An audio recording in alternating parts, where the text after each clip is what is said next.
Welcome to this episode of The World According to Irina Tsukerman, our very special series on global politics on the KAJ Masterclass Live. Irina Tsukerman is a US based national security and human rights lawyer as well as a renowned geopolitical analyst. Her writings and commentary have appeared in diverse US and international media and have been translated to over a dozen languages. Every fortnight in The World According to Irina Tsukerman, we traverse the geopolitical landscape and delve into pressing international issues and gain insight from Irina's expert perspective. Welcome to the show once again. This is the 58th episode that we are doing together on geopolitics, Irina. Great to be here as always. Welcome, welcome. Several big topics today, but let's look at the big picture today. This is the last episode of the year, and so let's Mhm. look at the world and understand it from for our audience. You in the US and me in India, one in the world's biggest democracy and one in the world's largest democracy. So, how do you see 2025 going away? Was it a year of peace or was it a year of war? How do you see 2026 coming up? Will it be much more peaceful or will it be much more, towards the warring side? How do you see are major powers moving towards escalation management or wider conflict? How do you see it all? And then we'll come to the individual topics. Regarding this year, I would say this was a year of a lot of talk about peace. There was more talk about peace than actual peace. Unfortunately, in every other way, it tended to trend in a different direction. Ongoing ongoing tensions. The war with Ukraine between Russia and Ukraine has not stopped. Russia has not withdrawn, and it also has not stopped attacking civilians. The war in Gaza is appears to be on pause, but in reality, this is more of a frozen conflict than a genuine truce that would lead towards a long-term, enduring solution. The war in Sudan is proceeding very much apace, and the humanitarian disaster is not getting any better. Thailand and Cambodia are in a state of near constant tensions. Yet another attempted ceasefire was concluded recently, but we'll see how long that will last. Rwanda and Congo too appear in a state of tensions despite signing um, a recent ceasefire, because the rebels that are part of the source of tensions have not gone anywhere and they're not really subject to official frameworks. So at least four major conflicts plus US escalation with Venezuela, plus Russia's hybrid warfare across Europe, plus increasing tensions between China and its neighbors. All of that has brought in a very very tense time. We also have very unrest and assorted clashes throughout Syria that have escalated once again more recently. U.S. Returning to a fight against ISIS in both Syria and now Nigeria. A lot going on. So 2026, unfortunately, is not looking to be all that different unless U.S. and other countries' policies change course, and unless everyone decides that um, you know to choose negotiation and to choose compromises over hardline demands. The problem is that's not looking good. We are actually on the verge of yet another conflict. We are seeing that Saudis just attacked a Yemen port after after failure to get the Southern Transitional Council forces to dislodge from the territories they took over. The UAE, in response, withdrew its own counter-terrorism forces, leaving the future of the country up in the air, because the Houthis are looking at all of this and thinking now is a good time to regroup We've been dislodged from our positions that we've been making in the south, but with the powers competing over territory rather than focusing on fighting extremism, this is a good time for us to make inroads. So this is we are likely to have to see Houthis once again on the offensive in 2026 unless the situation changes. Russia and Ukraine are probably not going to stop fighting anytime soon, especially if US keeps lifting sanctions of Russia's entities, and Russia keeps finding new partners for to buy its cheap oil and to supply it with weapons, as China, North Korea, and Iran have all increased their support, but so have um, other nations in Central Asia providing Russia with dual use weapons. The US policy, too, remains deeply conflicted, uneven, and inconsistent, and moreover, due to the tariff wars with various allies from Europe to Africa to the Indo Pacific. The coherent strategy for countering threats has also been up in the air and quite shaky. So, once again, unless something changes, unless some of the actors decide to reconsider their positions, I see a lot more of the same, with the same leaders in charge, with the same geopolitical factors at stake, um, and with an even greater scramble for power, for territory, and for natural resources, at least in part due to US essentially moving away from being seen as a world policeman. Uh, a lot of these things are now up for grabs, and a lot of different players feel that there is an opening to make a move that even a year or two ago they probably would have thought twice of. Absolutely, absolutely. Thank you for that, Irina. Let's look at this for the silver linings in all these topics. So one by one, we will take them. Firstly, is the Zelensky's visit to the White House. Netanyahu is also visiting there with talks of about Iran rearming. But some people are talking about his re-election bid also. So how do you see these visits? Will it be bringing about almost there's talk that there will be some sort of a deal between Russia, Ukraine, and the US, obviously helping there, and in the Middle East also. You know, the Zelensky and Trump meeting were setting up to actually move into a fairly favorable um, tone. Nothing necessarily groundbreaking, but at least positive in the sense of US and Ukraine getting on the same page regarding the vision of the future. Until the Kremlin decided to make the completely outrageous claim, which was nevertheless supported by several countries with, by the way, no necessarily access to any evidence, that Ukraine supposedly targeted Putin's Valdai residence with 91 drones. That was denied by Zelensky. It was denied by various analysts, and now it's starting to be denied even by Russia's media. Putting the question of why anyone would have supported this claim to begin with in a very awkward diplomatic denouement.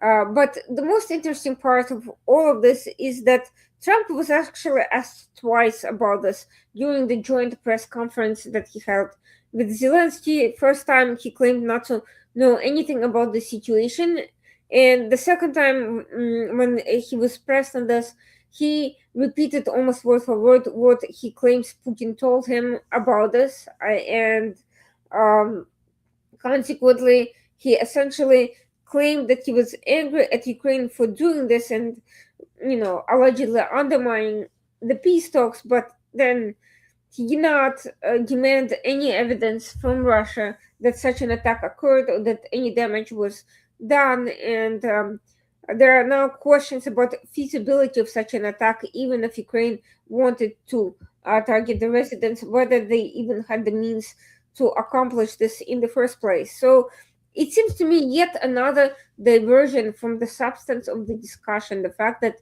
Zelensky was insisting on clear security guarantees by the United States that were tied to specific actions and not merely theoretical frameworks. And there are questions whether these security guarantees are actionable if any claim by Putin is enough for the US to basically change its position on Ukraine.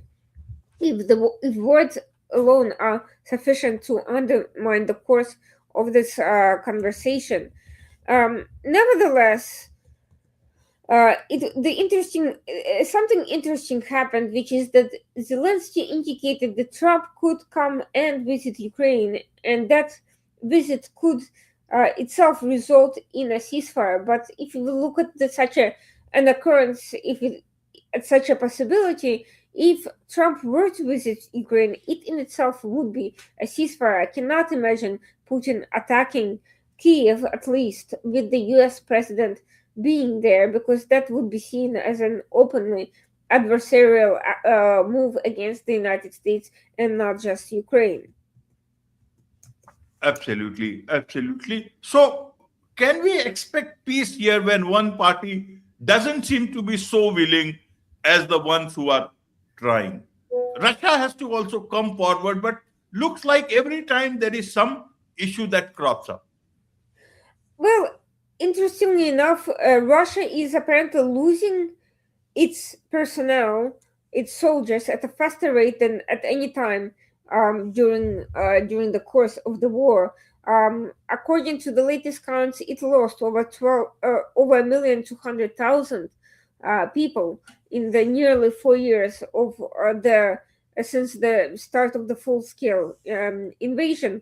Nevertheless, with the U.S. lifting some of the economic as well as individual sanctions, and despite the significant economic losses resulting from Western sanctions, Russia is still managing to keep itself afloat enough to at least subsidize this war for the time being. How long that will last remains unclear. Just now, as a result of Ukraine's attack on the power line, 600,000 Moscow residents um, ended up without power, something that is fairly common in Kiev and other Ukrainian cities. I'm not sure whether if this keeps happening, the Russian citizens themselves will be quite as comfortable with the war as they have been up until this point, where the losses appear to be fairly distant from those who remained inside the country and who are not actually serving. Absolutely, absolutely. So let's and what about Netanyahu's visit? Is it about Iran or is it about re-election, Irina? I mean, both Netanyahu and Trump are facing political obstacles this coming year. Israel is facing its election in October 2026 if nothing happens before that. And for the US, the midterms are coming and they're not looking good for the Republican Party at all.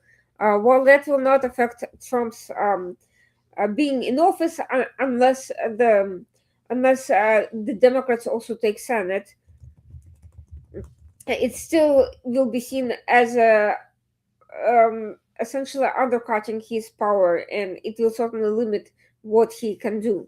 Um, so we have to understand the context. That the context is not mere normal, regular political activity. Israel is still facing the situation in Gaza that is not resolved. Both Netanyahu and Trump are facing scandals. The Epstein story that is only growing, um, with more and more links implicating assorted high-level functionaries and business people close to Trump.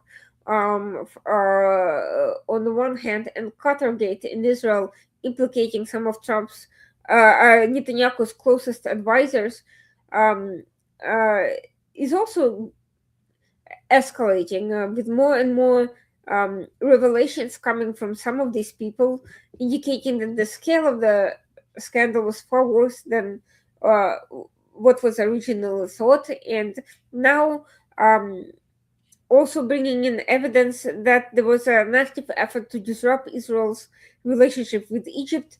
So both leaders are facing major obstacles in their attempt to be seen as strong leaders who are leading their countries to success, victories, and so forth. Amidst that, you have ongoing threats such as Iran rearming and threatening Israel once again.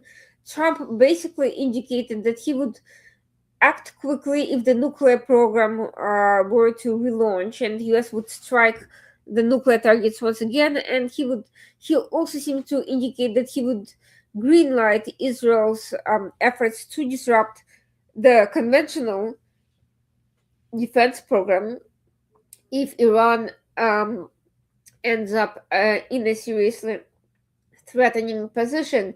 But while all of that is very much up for discussion, what is far less clear is the future of Gaza and where the two countries actually stand. Trump seems to be pushing to include Erdogan among um, uh, a peace effort oversight board that he is um, set to announce. Israel is very much set against it. The Gaza Stabilization Force, or the makeup of it, too, remains up in the air. Israel is excluded from a Qatar based discussion of 45 countries invited to potentially participate in this endeavor. Hamas, by all accounts, across the board, is rearming and consolidating power and is not going anywhere. And meanwhile, Israel is also stuck with escalation in Hezbollah. Despite promises to disarm, Lebanon has not been able to put an end to Hezbollah's reign of terror, and the organization has also been trying to rearm as well. Israel is conducting occasional strikes. It has eliminated some additional leaders, but this is where the rhetoric and the reality come to a grinding uh, to a clash, and where it's not clear whether Netanyahu and Trump are on the same page as to the future of um, future direction and the next steps. So far, it's not clear whether Trump's reconstruction plan is really um, is more of an aspiration, or whether it's tied to specific timelines, deliverables, and concrete action items by Israel or by any other party.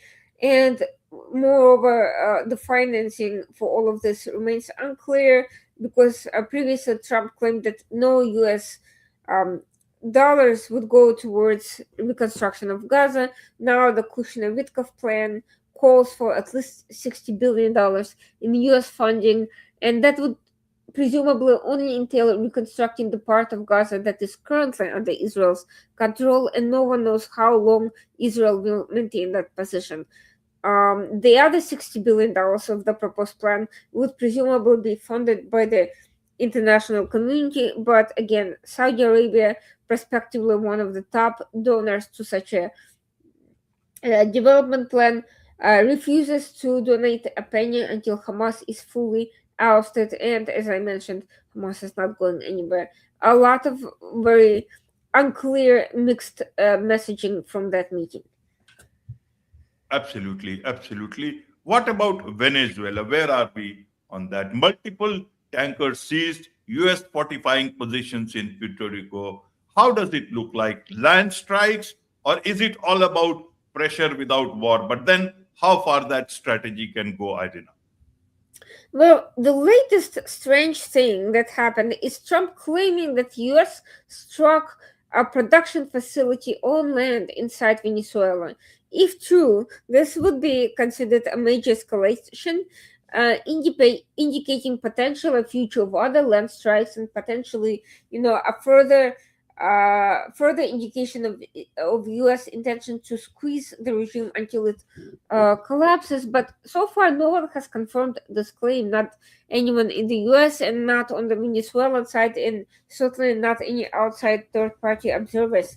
So whether Trump meant to say that this is something that's under consideration, whether this was some covert action that is still classified that he alluded to, or whether he simply made a mistake is also not clear. What is obvious is that US has tried to be somewhat consistent in intercepting oil tankers that are smuggling oil to other countries such as Iran and China. But despite that, there is evidence that oil tankers are still reaching Venezuela, and now they're flagging them. They're painting Russian flags on the side to avoid being attacked and seized by the U.S. Um, and we are also seeing that overall the pressure campaign is moving from episodic sanctions enforcement into a more sustained coercive posture designed to compress the regime's options across multiple domains simultaneously. So the reason for the seizure of several oil tankers is not just about denying revenue to the regime, although that is certainly an important reason. It's also signaling that Venezuela's remaining economic arteries are fully exposed and only conditionally tolerated. So this creates a climate of permanent uncertainty for Caracas. Every shipment is now a gamble rather than a reliable transaction, and of course, that puts pressure on um, the other side of the transactions, on Venezuela's counterparts, who too do not necessarily wish to risk their deliveries being seized. The maritime focus is also deliberate because the regime is dependent on oil exports not just for state revenue but also for patronage, loyalty within the military, and basic regime survival. The fact that even indirect or circuitous export routes are vulnerable, US basically is trying to erode confidence among intermediaries, insurers, shipping companies, and of course those foreign partners. Over time, this kind of uncertainty can damage the regime as much as an outright embargo, driving up costs and also reducing predictability. At the same time, US is building up around Puerto Rico, which is also finally signaling that US is putting uh, more strategic foresight into the positioning of its forces. Nevertheless, it should be, for the time being at least, read less as preparation for an imminent invasion and more as a platform for flexible escalation, which is what the administration has been doing so far. Forward basing and enhanced surveillance capabilities allow for rapid shifts between monitoring, interdiction of vessels, and limited kinetic action without the political shock that can accompany a sudden deployment. So, what I mean in strategic terms, it's kind of normalizes pressure. It tells Caracas that heightened readiness is now the baseline and not the exceptional response. This is important because coercion is as much psychological as it is physical and material. Venezuelan leaders are acutely sensitive to signs that the US is lowering its internal threshold for action. When you are pairing these maritime seizures with visible regional military readiness, the implied message here is that escalation ladders are shortening. What once required a major provocation now can require only persistence or defiance. So, can we really expect land strikes or more land strikes, depending on whether Trump's description was accurate or whether he misspoke? Uh, Limited, deniable, or narrowly framed strikes are now part of the active option set, even if a broad campaign is not. The logic in such a situation would not be regime change by force, but selective punishment. We're talking about hitting infrastructure, logistic nodes, or assets such as factories and warehouses framed as connected to illicit activity, including drug trafficking, sanctions evasion, external adversaries, basically weapon storages, things like that.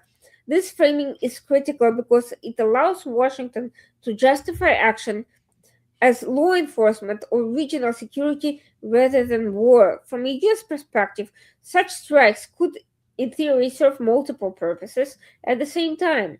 They would reinforce deterrence, something that the administration has been very keen on quite openly, demonstrate credibility after repeated warnings, and signal to third parties that sanctions enforcement has teeth beyond paperwork. And by third parties, I mean Russia, China, and Iran, as well as assorted terrorist organizations operating in and around Venezuela.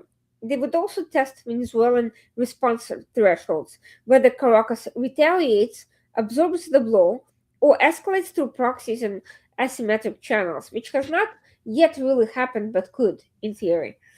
But there are also real risks to something like that because even limited action could trigger nationalist rally effects inside Venezuela and actually strengthen regime cohesion rather than weakening. It could also lead to a fairly serious asymmetrical retaliation, ranging from cyber attacks to regional destabilization to even attacks on US interests by non state actors. And US interests could be diplomatic sites, they could be military sites or economic sites, not just near Venezuela, but even elsewhere in the region. Just because the regime is weak doesn't mean that it's inert, but on the contrary, it's actually unpredictable. Another issue is that regional politics come into play. Some neighboring governments are welcoming pressure on Caracas, but very few actually want open military action in the region. So visible escalation could fracture regional consensus and actually give critics ammunition to show that US is heavy-handed or destabilizing, and that's been a major concern from the very beginning of this. Any land action, if it occurs, is likely to be framed as discrete, justified, non-repeatable, rather than an opening phase of a campaign. The more immediate objective would be internal erosion rather than some dramatic confrontation, despite the fact that there are voices calling for a dramatic confrontation within the administration. By tightening economic stress, amplifying elite insecurity, and demonstrating operational reach, Washington is betting that fractures within the regime will actually deepen. The hope is not that it will collapse, tomorrow or the day after, but that accumulated dysfunction forces concessions, defections, or negotiations from a positions of weakness. Now, as I said, there are more hawkish voices within the administration that do want to push for a fairly quick collapse, but I think there is a tension inside the administration between this desire for a quick and visible win and the need to plan carefully to avoid unpredictable and destabilizing outcomes that the US will not be able to contain without a major spillover effect. So Absolutely. so in that sense It, nothing is inevitable, but the land strikes are no longer out of the question. Absolutely, absolutely. Let's wait and see for that what happens in that part. Let's move on to Yemen's STC. It has accused Saudis of launching strikes. So, what does that mean for that region, Saudi UAE relations, and for Red Sea security and also global shipping there? I would say that what we seem to right now is the most direct and the most serious confrontation between Saudi Arabia and UAE in a very, very long time. There's been escalating tensions over this and other unrelated economic issues for some time, and Saudi Arabia and UAE have also had differences over, uh, you know, the war in Sudan, where UAE has tried to keep some sort of plausible deniability, but with Yemen, that's not really a question. Everyone knows that UAE is openly backing STC. That and there is a very clear geopolitical difference over handling of Yemen, the Houthis, and so forth.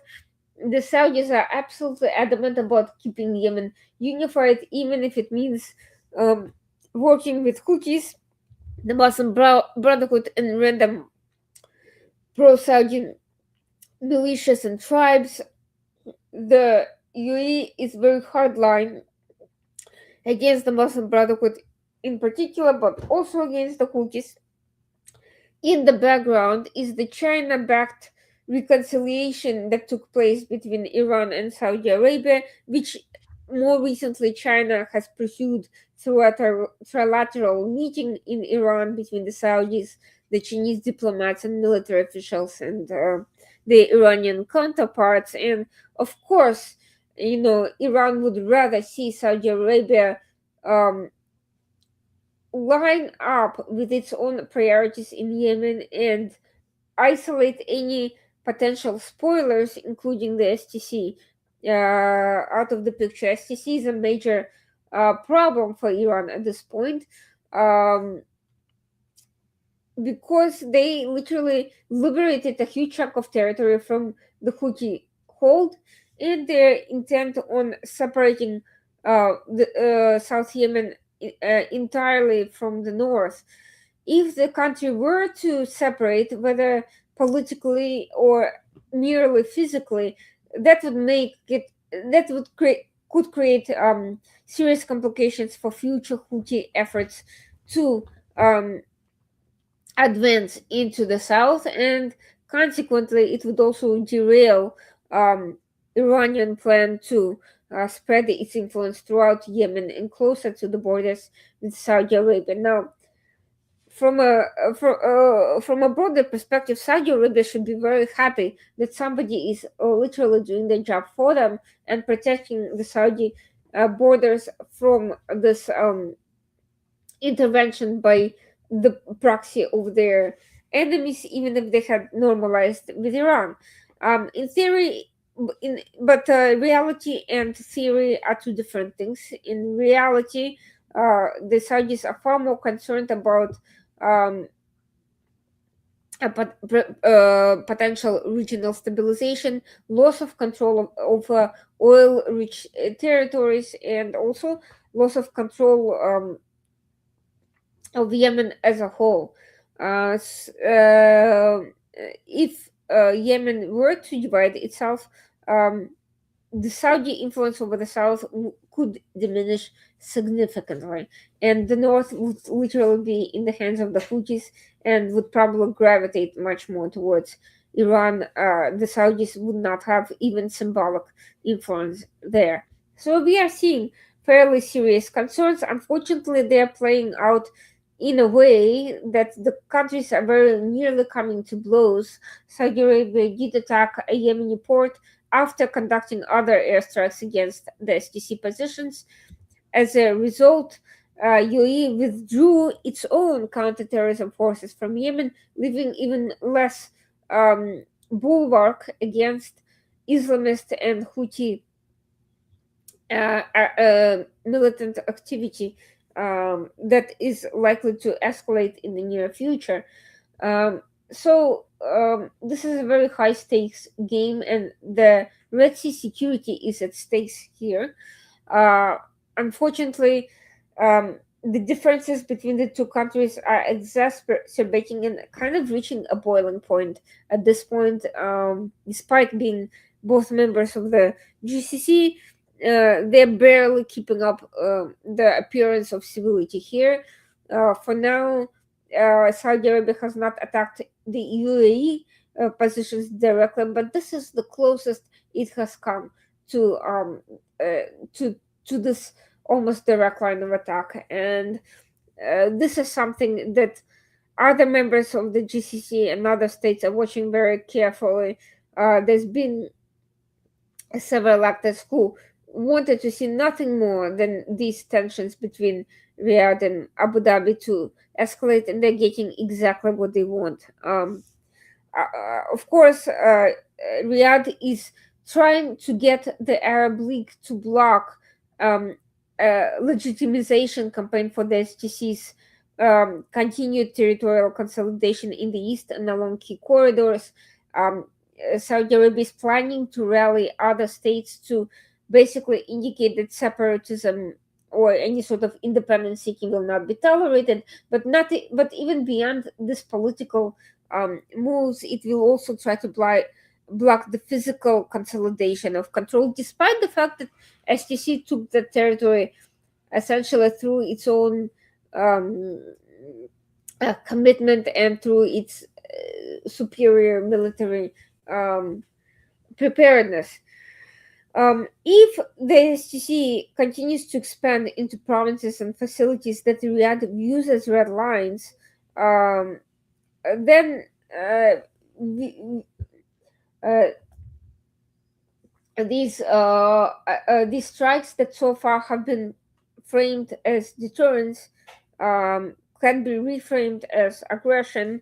STC can justify them as a refusal to withdraw and essentially invite third parties, including UAE, to treat Saudi pressure as destabilizing. So far, that has not yet happened, but it could.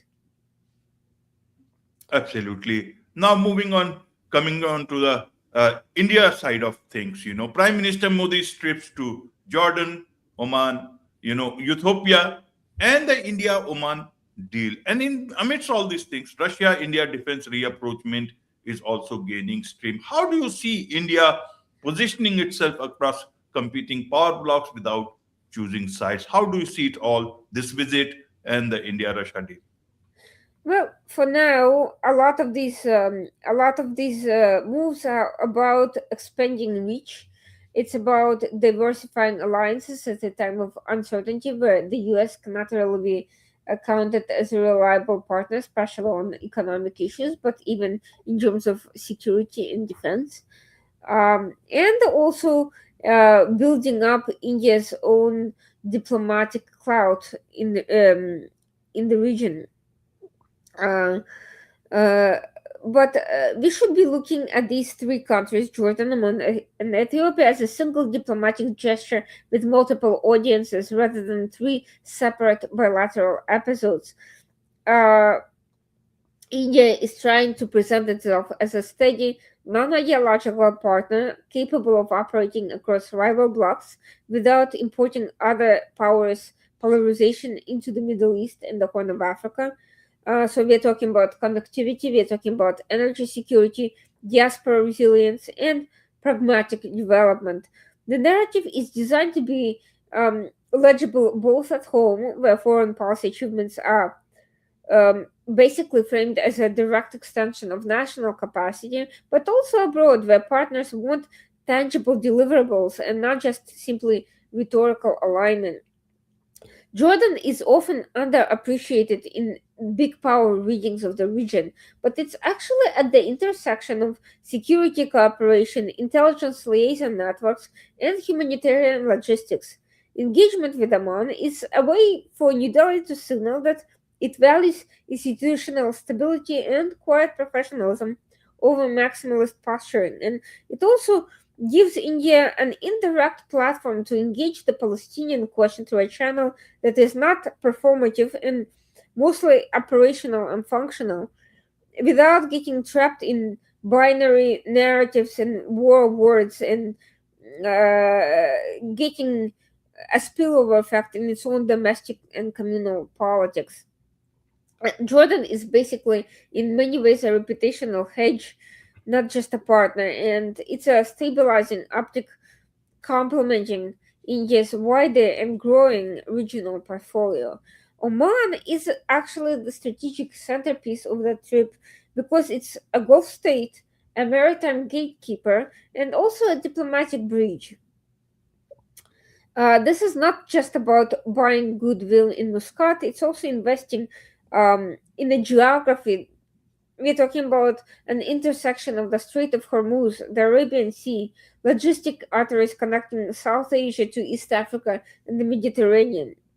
And this relationship for India is also easier to scale than many others because um, Oman's foreign policy is focused on mediation and multilateralism, creating space for cooperation where there are less of a likelihood of narrative shocks, and makes it easier for India to plan long term around shipping risk, insurance costs, energy flows, and physical security of Indian nationals in the region. So the deal that we are talking about is not just a document, and it's actually a framework for de-risking India's westward exposure. The operational logic is about optionality. India wants diversified energy arrangements. It wants more reliable maritime access. It wants partnership mechanisms that can function during crisis without the need for constant political improvisation. Oman benefits from anchoring itself from a rapidly rising Asian economy, which at the same time does not antagonize its other relationship. And also, it benefits from converting its geographic location into a really, durable economic leverage. The asymmetry here is not a weakness. Of course, Oman is tiny compared to India, but it actually helps both sides monetize their the unique qualities that they possess. There's also a defense and security dimension that is that's been somewhat understated in public messaging from the strip, but it's central to the strategic calculus. India is attentive to the risk that any maritime disruption, grazing harassment, or regional escalation can turn commercial routes into political choke points. And it has. We have seen what happened at the height of the Houthi escalations when India was drawn into having to defend its own ships from airstrikes from Somali pirates and other regional threats. Oman offers not only proximity to vital sea lanes, but also a cooperative posture to support exercises, port calls, logistic coordination, and real time maritime awareness without it being viewed as a provocative to any particular regional actor. So, India, with its tradition of incremental institutionalization, is benefiting by building habits of cooperation that are not dependent on any particular single crisis to justify them, and that can persist even when the regional temperature rises, which, by the way, can happen at any time with the way things are going with the Houthis, Saudis, Emiratis, Iran, and so forth. And of course, now shifting to Ethiopia, it broadens the picture by shifting the lens from Gulf to the Horn of Africa and its ongoing internal transformation. It matters because it's a demographic and political heavyweight, a hub for continental diplomacy, and a very critical node in the Red Sea region, despite being landlocked.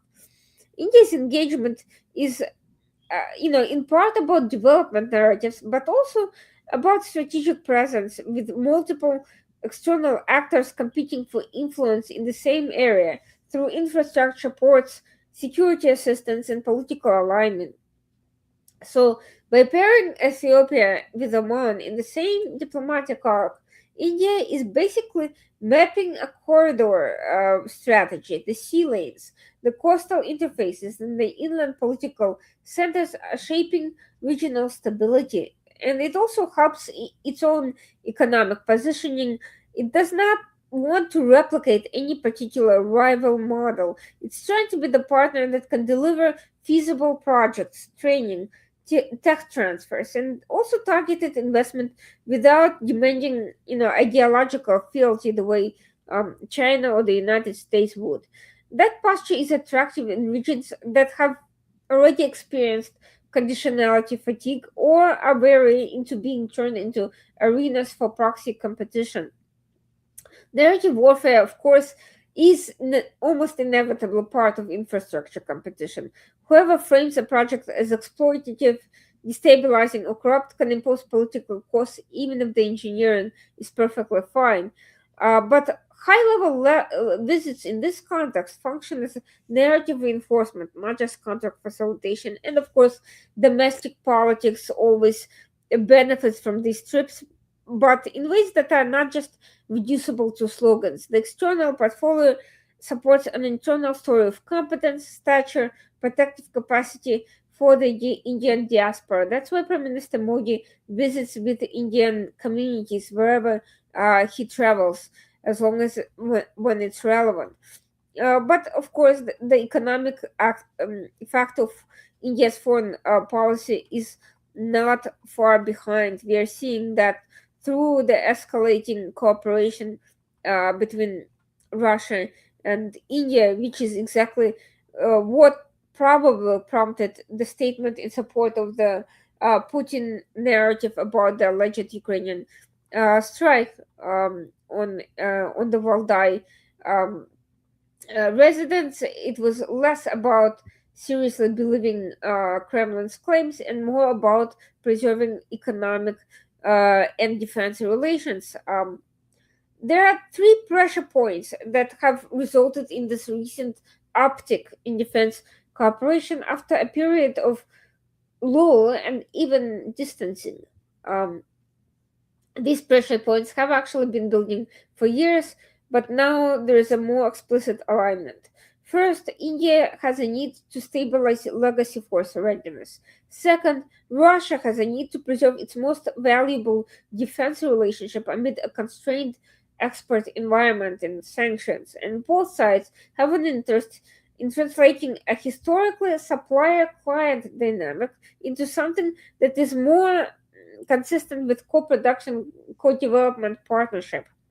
Even though New Delhi has diversified significantly towards the US, France, Israel, and also domestic production, the operational reality is still the fact that large portions of its own inventory are still Russian origin or Russian dependent, creating a structural gravity that is hard to escape quickly without readiness gaps that India can ill afford, as we have seen from this year's conflict with Pakistan. Also helps explain why the relationship is not merely persisting but also adapting to these challenges. So, one driver is maintenance of combat power. India's armed forces still rely on Russian platforms across air, land, and air defense domains. And the most urgent requirement is not just about purchasing new equipment, but spares, upgrades, and engine level fixes that keep existing fleets credible. So, this is where the relationship becomes politically easier to defend inside India because sustaining readiness reads as prudence rather than ideological alignment.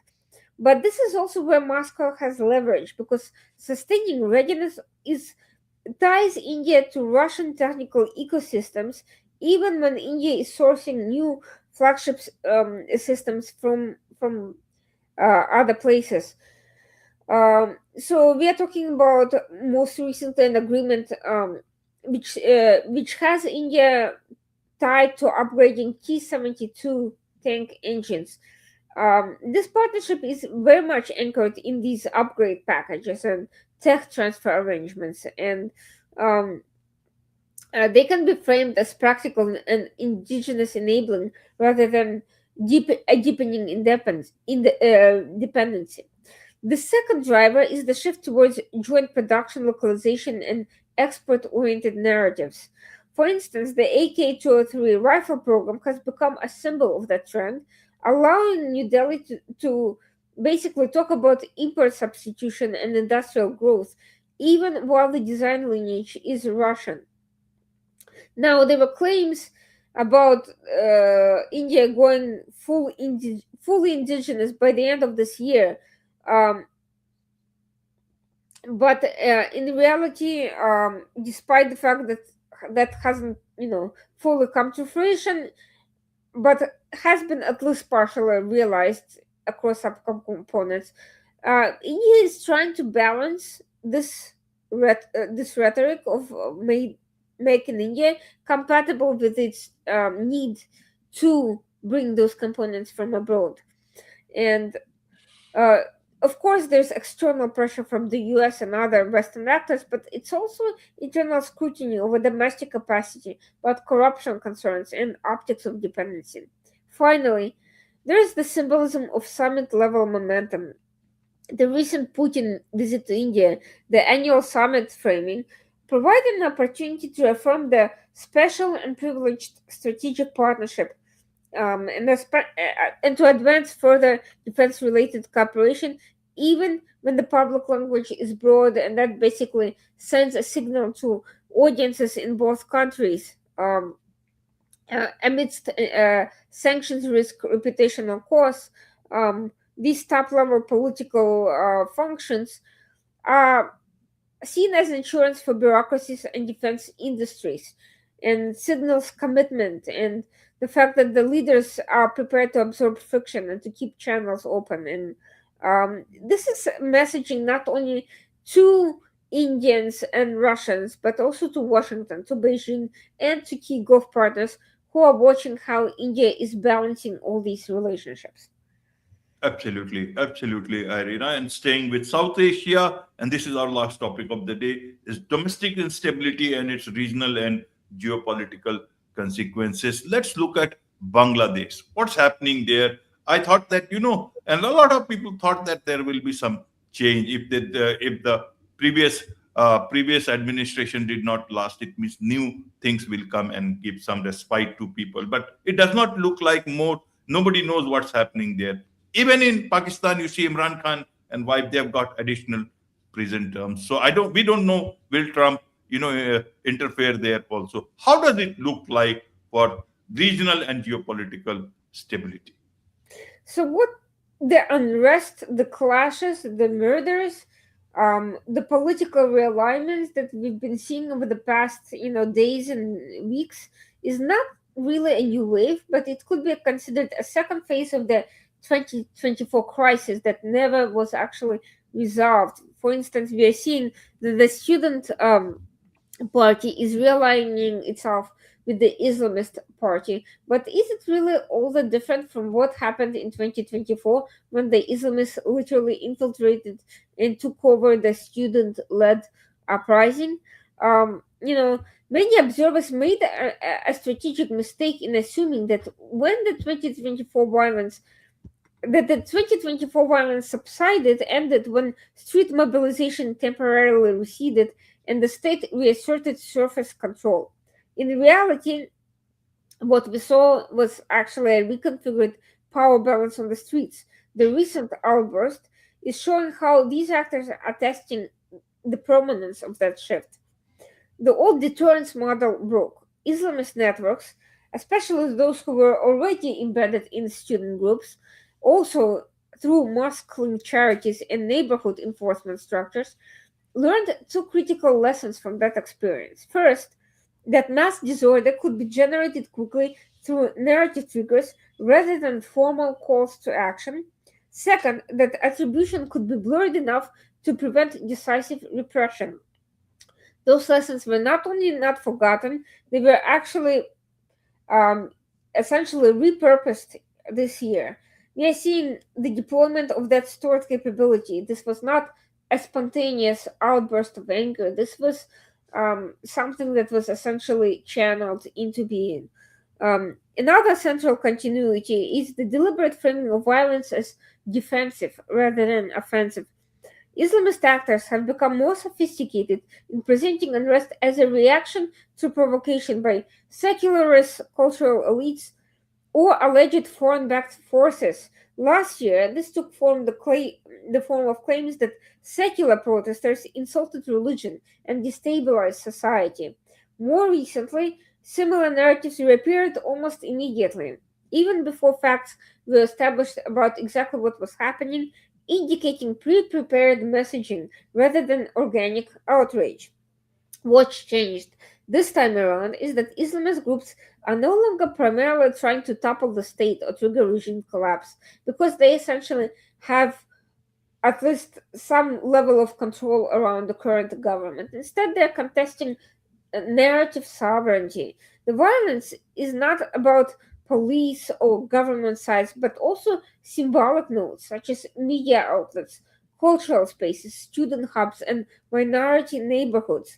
This mirrors the late 2024 tactics when the objective was to shrink the space in which secular identity could operate safely rather than simply seizing formal power outright.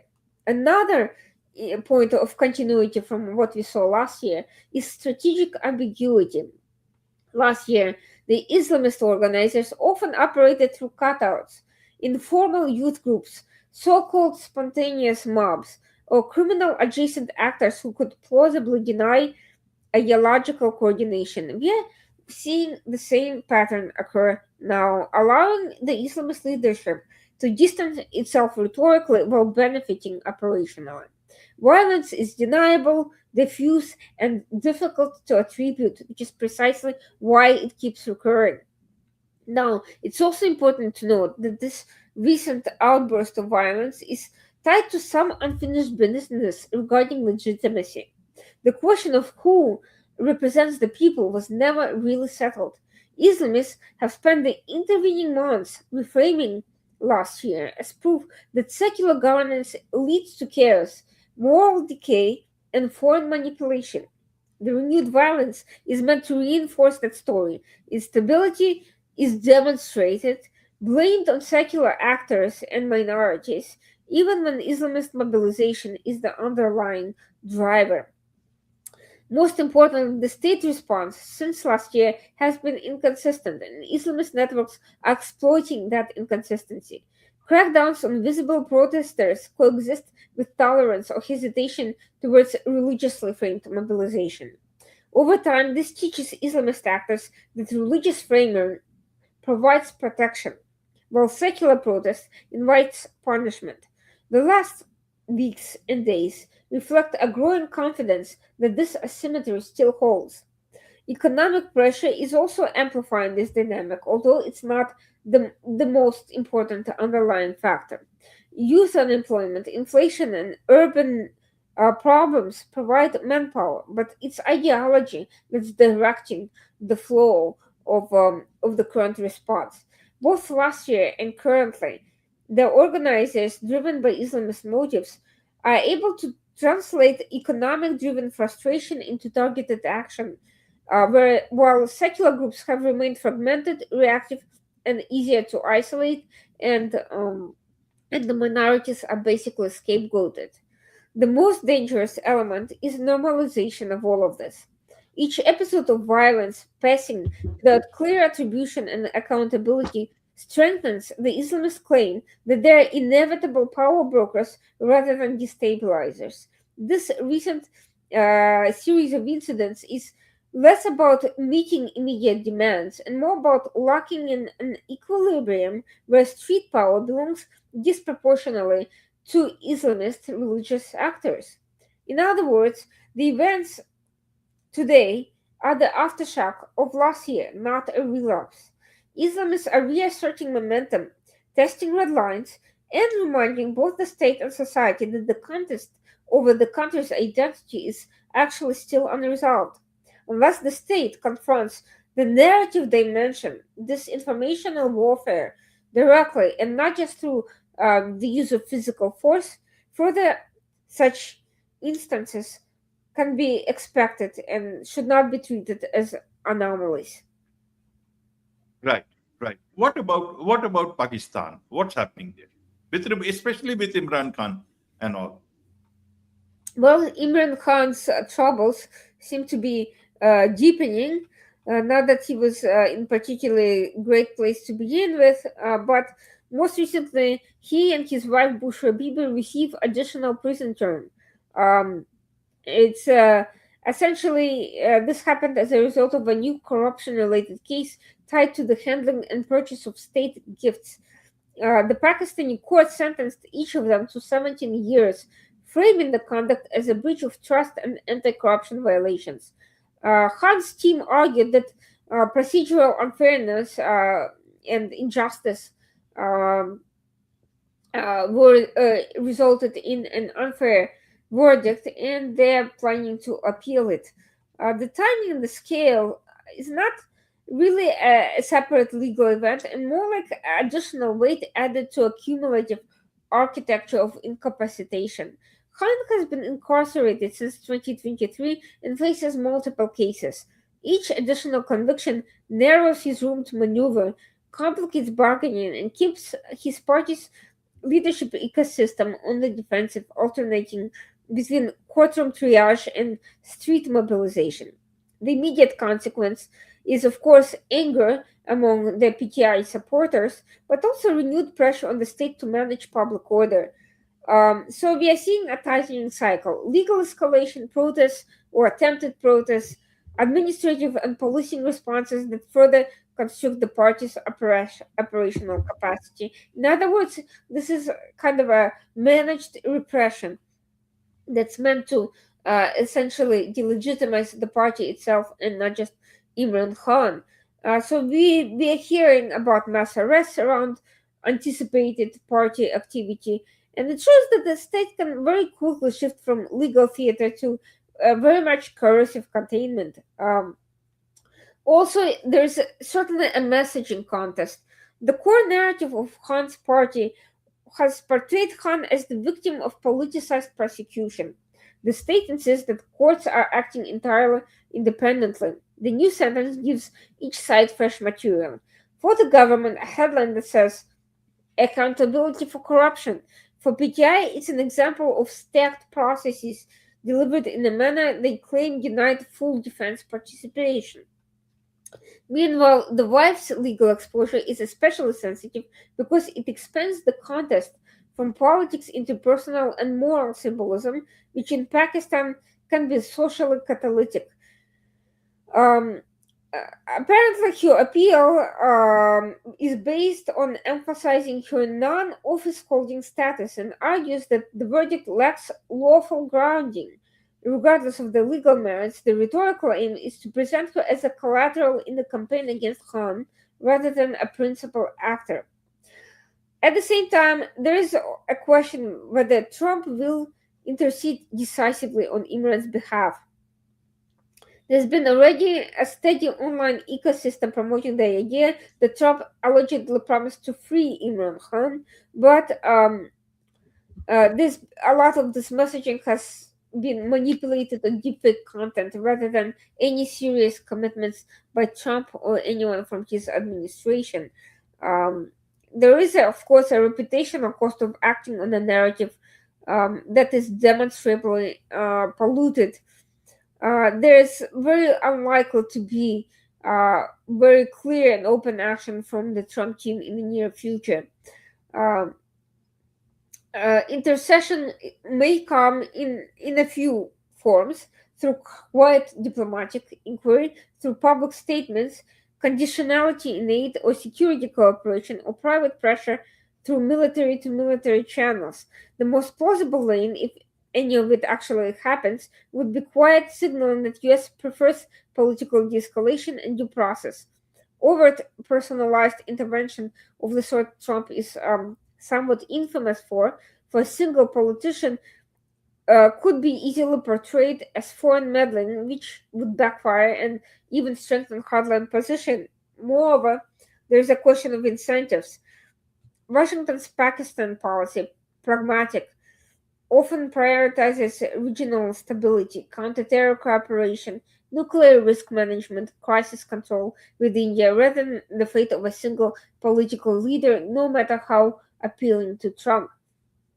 Add to this, the Trump is now pursuing economic opportunities inside Pakistan on behalf of the Trump Organization and possibly in concurrence with several Gulf actors. If that actually goes beyond headlines and materializes into a long-term practical commitments, there'll be much less room for Trump to push on behalf of an opposition uh, actor. What that basically means is that Trump could have been using promises of intervention on Khan's behalf as leverage to pressure the Pakistani government to acquiesce to his own economic interests inside the country. Absolutely, absolutely. So in 2026, do you think Trump will be able to find oil for Pakistan and lead them to prosperity? How do you see that happening? I think it will end for Pakistan the same it will as it ends for everybody else. A lot of bluster, maybe a lot of signing of short-term deals, a lot, some half-finished projects, some money between private actors exchanging hands, but not much for the country as a whole. And in any commitments, security or economic or otherwise, should be from Trump should be taken with a huge grain of salt. Absolutely, absolutely. With this, it's a wrap on this very special edition of The World According to Irina Shukerman on the KAJ Masterclass Live. Thank you so much indeed for joining us. Thank you so much and have a wonderful new year. You too.